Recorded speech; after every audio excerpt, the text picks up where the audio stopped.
All right, well, we are back. Terry, you're usually not this close. It's nice to have you over here. We are back with Becket Cook, author of A Change of Affection, a gay man's incredible story of redemption.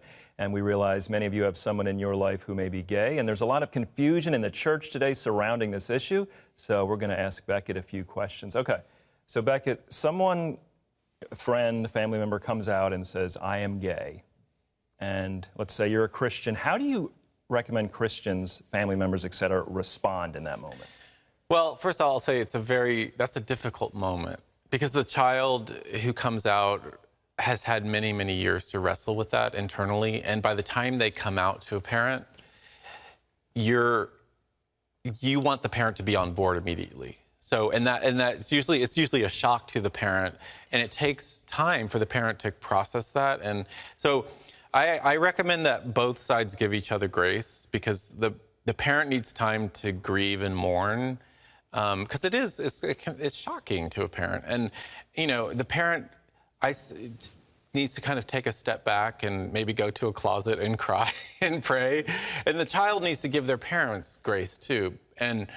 But I think in that moment, the best thing for a parent to do is to, and I know it's hard, but to just lovingly walk through that whole thing with the child and not react in a, really negative way, but just because my parents when I came out to my parents, they were very, very loving about it. They didn't fly off the handle. They didn't kick me out of the house. They were loving. And a child, when they come out, a gay child remembers that moment like nothing else. Forever. Yeah. Forever.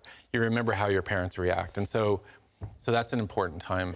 So, Becket, I think the question that a lot of Christian parents that might be facing this would have is, where do you draw a line that's a standard for your family? You write in the book about wanting to bring a boyfriend home one Christmas and dealing with that. I think that's the question on people's minds is, how do I love you as my child, but say, we don't really stand with you? I know that's such a difficult question, and I think, parents have to stand by their convictions and also be loving at the same time to their child.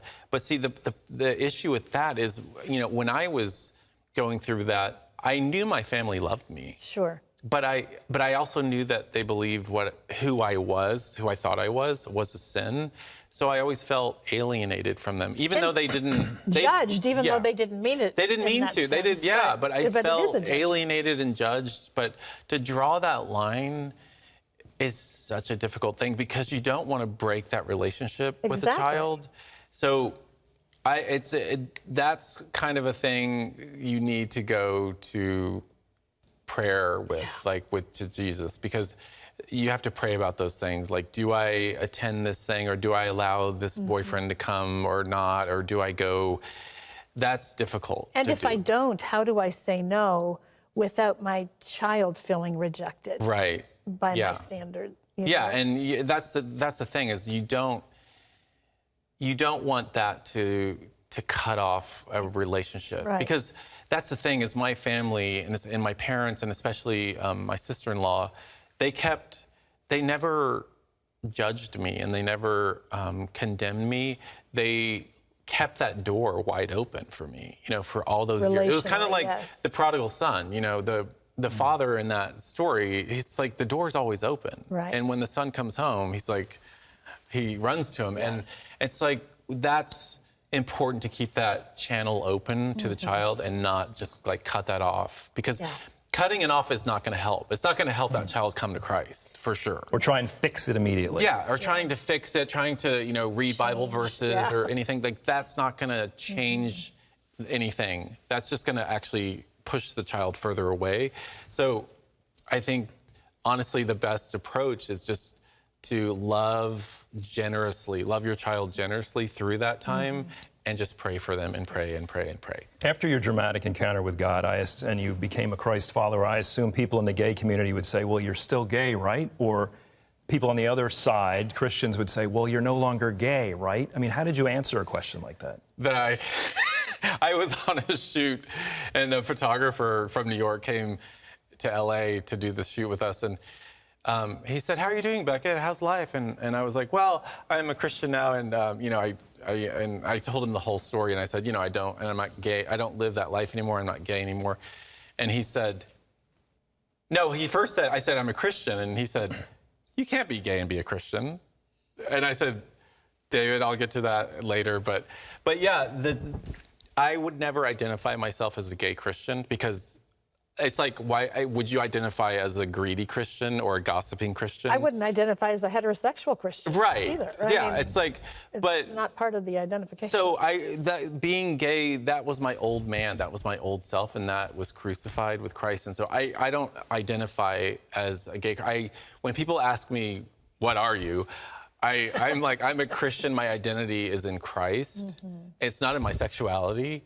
And, you know, I happen to struggle with same-sex attraction, but it doesn't matter because I have Jesus, and it's amazing. I want to speak to that, because I think I imagine if I were gay and listening to you talk about this, I would say, but where do you go with all of that temptation that has been a part of your life? But what I see in you and what I read in your book is that a transformation happened. I mean, it wasn't just, you got a new identity. Yeah. And even though you may have moments of that temptation, I may have moments, I mean, this is an odd comparison, but to gossip or to be jealous of someone else, or to, and so you're treating that as an area that you need to make choices about in your life, but Jesus does make a difference. Yeah.